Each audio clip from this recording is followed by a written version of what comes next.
బీసీలపై అనుచిత వ్యాఖ్యలు చేస్తే తగిన గుణపాఠం చెబుతామని బీసీ సంక్షేమ సంఘం జాతీయ మహిళా అధ్యక్షురాలు మణి మంజారి తీవ్రంగా హెచ్చరించారు. సైఫాబాద్లోని బీసీ కార్యాలయంలో నిర్వహించిన సమావేశంలో ఆమె మాట్లాడారు. ఇటీవలే వనపర్తి డీసీసీ మీడియా సమావేశంలో వైశ్య కార్పొరేషన్ చైర్మన్ కల్వా సుజాత బీసీలను విమర్శిస్తూ చేసిన వ్యాఖ్యలను ఆమె తీవ్రంగా ఖండించారు. జనరల్ కేటగిరీలో ప్రజల చేత కార్పొరేటర్ గా ఎన్నికైన ఒక బీసీ నాయకుడిపై అసభ్య పదజాలం ఉపయోగించడం ఆమె క్రమశిక్షణ రాహిత్యానికే నిదర్శనమని మణి మంజారి పేర్కొన్నారు. ప్రజాస్వామ్య వ్యవస్థలో ప్రజలు తీర్పుకు గౌరవం ఇవ్వకుండా మాట్లాడుతున్నారని బాధాకరమన్నారు. బీసీ నాయకుడిని కాంగ్రెస్ పార్టీ నుంచి బర్తరఫ్ చేయాలని కల్వా సుజాత వ్యాఖ్యానించడం సరైనది కాదని, కాంగ్రెస్ పార్టీ ఆమె వ్యక్తిగత సొత్తా అని టీపీసీసీ అధ్యక్షుడిని ప్రశ్నిస్తామని తెలిపారు. అగ్రకులాల అహంకారంతో ప్రవర్తిస్తూ బీసీల మనోభావాలు దెబ్బతీయడం అనుచిత ఆగ్రహం వ్యక్తం చేశారు. రాష్ట్రంలో సుమారు 60% జనాభా ఉన్న బీసీలను అవమానించేలా వ్యాఖ్యలు చేయడం రాజకీయ పరంగా కూడా తగదని ఆమె పేర్కొన్నారు. కల్వా సుజాత వెంటనే తన వ్యాఖ్యలను ఉపసంహరించుకుని బీసీ సమాజానికి బహిరంగ క్షమాపణ చెప్పాలని డిమాండ్ చేశారు.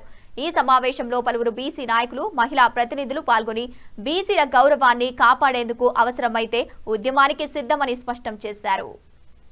అంటున్నావా అలా అంత మెజారిటీ వనపర్తిలోనే హైయెస్ట్ మెజారిటీ వచ్చింది వాళ్ళని మీరు వెదవా అంటే ప్రజలనే వెదవా అంటున్నట్టు కదా. నువ్వు ఇంత శాతం ఉన్న మమ్మల్ని నువ్వు ఏ ధైర్యంతో అంటున్నావు? అక్కడ ఉన్న వాళ్ళందరూ రెడ్డి అగ్రవర్ణాలే, ఎమ్మెల్యే అగ్రవర్ణమే, అక్కడ పీసీసీ డీసీసీ ఉన్న ఆయన రెడ్డియే, అందరు రెడ్డిలే. పోస్టులన్నీ మీరు రెడ్డిలు తీసుకోండి. ఈ జనంలో నిలబడి ఎలక్షన్లో నిలబడి న్యాయబద్ధంగా జనం వేసిన ఓట్లతో గెలిచిన మాకు కూడా అధికారం రాకుండా అది కూడా మీరే తీసుకుంటారు. ఈ నిర్ణయాలు మీవే, ఆ నిర్ణయాలు మీవే. గెలిచిన అంటే ప్రజలు ఓట్లు వేసిన దానికి విలువ లేదా? కాంగ్రెస్ పార్టీలో ఇదే నడుస్తుందా? కాంగ్రెస్ పార్టీ మీ ముందా అన్నం పెట్టినా చేయి, ఇప్పుడు అన్నం పెట్టినా చేసి సున్నం పెట్టినా అంటే ఎవరు తిన్నట్టు నీ అన్నము, ఎవరికి సున్నం పెడతావు? నీ నోటికి వచ్చాడు మాట్లాడితే ఊరుకుంటాం అనుకుంటున్నావా? ఎంత శాతం ఉన్నామో తెలుసా? మేము ఒక కులం కాదు, బీసీ అంటే 136 కులాలు, వైశ్యులు అంటే ఒక కులం ఉండొచ్చు. మీరు ఎంత శాతం ఉన్నారు? మీరు ముగ్గురు రెడ్లను పక్కన కూర్చోబెట్టుకొని మాట్లాడుతున్నావా? మీరు ఈ మాటలన్నీ ఎట్లా పడితే అట్లా మాట్లాడి నోటికి ఇచ్చేదని మాట్లాడుతున్నాం అంటే ఊరుకుంటాం అనుకుంటాం. మీ జోలికి మేము రాలేదు. అతని బాధ ఆయన వ్యక్తం చేసుకున్నాడు. ఆయన బాధ వ్యక్తం చేసుకుంటా ఆ బాధలో చెప్పిండేమో దానికి మీరు వితండవాదనం చేసి పెడార్థాలు తీసుకుంటారా? మీరేమన్నా బాడీ షేమింగ్ అనేది ఎలా తీసుకొస్తారు మీరు? ఆ క్యాండిడేట్ ఏమన్నా చెప్పిందా? క్యాండిడేట్ ఏమైనా మాట్లాడలేదు కదా. మీరెందుకు మధ్యలో వచ్చి మాట్లాడుతుంటే ప్రెస్ మీట్ పెట్టి మాట్లాడాల్సిన అవసరం మీకు ఏమున్నదని? బీసీలు అంటే అంత చులకనగా కనిపిస్తుందా? బీసీలకు అధికారం ఇవ్వడానికి మీకు ఏంటి ప్రాబ్లం? అది కూడా అవతల పార్టీ వాళ్ళు ఏమైనా చేసినాడే, మీ పార్టీ వాళ్ళనే మీ పార్టీ వాళ్ళే ఇట్లంటే ఇదానా మీ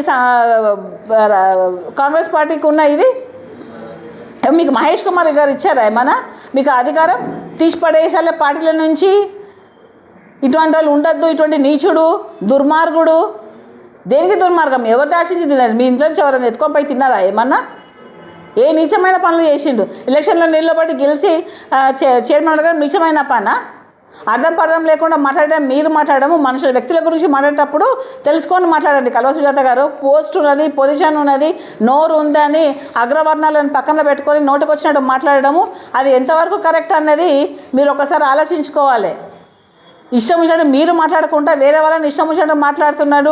పార్టీ నుంచి బర్తరఫ్ చేయాలి, పార్టీ నుంచి తీసేసేయాలి అని ఎట్లా మాట్లాడతారు మీరు? సుజాత గారు, ఇది యావత్ బీసీ తరఫు నుంచి చెప్తున్నాను. నువ్వు ఒక కల్వా సుజాత కాదు, మురికి కాలువ సుజాత. మీరు ఇట్లా నోరు పారేసుకొని మీ నోరుని మురికి కాలువ చేసుకోవద్దు. మీరు అర్థమైందా? కొంచెం జాగ్రత్తగా వాడండి. అందులో మహిళ అయి ఉండి కూడా కొంచెము రాజకీయాలు గౌరవబద్ధంగా చేయండి. డెమోక్రటిక్ కంట్రీ ఇది ఇండియా మనది. రాజకీయం చేస్తే గౌరవబద్ధంగా చేయండి. వాళ్ళు ఇచ్చి మీరు ఒకరు తప్పు చేసిండ్రని మీరు ఎట్లా అంటున్నారో దానికంటే 10 రెట్ల తప్పులు మీరు చేసి మాట్లాడుతున్నారు. మరి మీకు ఏ అధికారం ఉంటుంది మీరు మాట్లాడడానికి? ఏ అధికారం ఉంటుందా అండి మీకు? అసలు ఏమైనా క్రమశిక్షణ లేదా? ఎట్లా పడితే అట్లా మాట్లాడడం? మా అధికారం ఉందని ఎట్లా పడితే అట్లా మాట్లాడతారా? కార్పొరేటర్గా గెలిచిన వ్యక్తి పైన మీరు మాట్లాడుతున్నారు. అతను రిజైన్ చేసి ఆయన పార్టీలో ఉన్న పోస్ట్కి రిజైన్ చేసిండు. ఆమె వాళ్ళ భార్య కూడా కార్పొరేటర్గా రిజైన్ చేసింది. ఇంకా ఏంది మీరు పీక్ పడేసారు? ఆయన చట్టాన్ని వదిలేసి పడిండు కదా. అది మా బీసీలకు ఉండే పౌరుషం. అడుక్కుంటలేం మేము. ఇప్పుడు అడుక్కునే రోజులు పోయినాయి, ఉడిగం వేసే రోజులు పోయినాయి, అధికారం చేజిక్కించుకునే రోజులు వచ్చినాయి. ఆ అధికారాన్ని కూడా మీ అగ్రకున్నాల వాళ్ళు న్యాయబద్ధంగా ఓట్ల ద్వారా గెలిచినాక కూడా మీరు మా అధికారం రాకుండా మీరు అడ్డుకుంటా ఇంకా మీరేమో మా పార్టీలను తీసిపడాలంటే మీ ఒక్కటే పార్టీ ఉందా? వేరే పార్టీలు లేవా? మాకు మీకు ఎవరు ఇచ్చిండు పార్టీ ఏమైనా మీ మీ మోచేతి కింద నీళ్ళు దాకా పార్టీ నడిపిస్తున్నారా? అన్న పెట్టిన సున్నం ఎవరు తిన్నాడు నీ అన్నం? ఎవరికి నువ్వు సున్నం పెడతావు? ఇంకా చేయి చూపించుకుని ఇలా మాట్లాడుతున్నావు. నువ్వు సున్నం పెడితే ఊరుకుంటాను అనుకుంటున్నావా? ఇక్కడ ఎవరికి నువ్వు పెట్టేది సున్నం, ఎవరికి నువ్వు పెట్టేది అన్నం, ఎవరు పెట్టావు వాళ్ళ దగ్గర పోయి మాట్లాడుకో. నువ్వు ఎవరి గురించి ఎవరితో మాట్లాడుతున్నావు, ఎక్కడ మాట్లాడుతున్నావు? బీసీల గురించి మాట్లాడేటప్పుడు కల్వ సుజాత గారు, నేను మర్యాదగా మంచిగా చెప్తున్నాను కల్వ సుజాత గారు అని చెప్పేసి, ఆ మర్యాద మీరు కాపాడుకోండి, ఆ మర్యాద మీరు నిలబెట్టుకోండి. బీసీల జోలికి రావద్దు, బీసీల జోలికి రావద్దు. మీ పర్సంటేజ్ మేము నిలబడ్డారు, మా పర్సంటేజ్ జనరల్ ఓట్ల జనరల్ కేటగిరీలో నిలబడి గెలిచినాము అంటే బీసీల పైపు ప్రజలు మొగ్గు చూపిస్తున్నారు. అది మీరు గుర్తించాలి.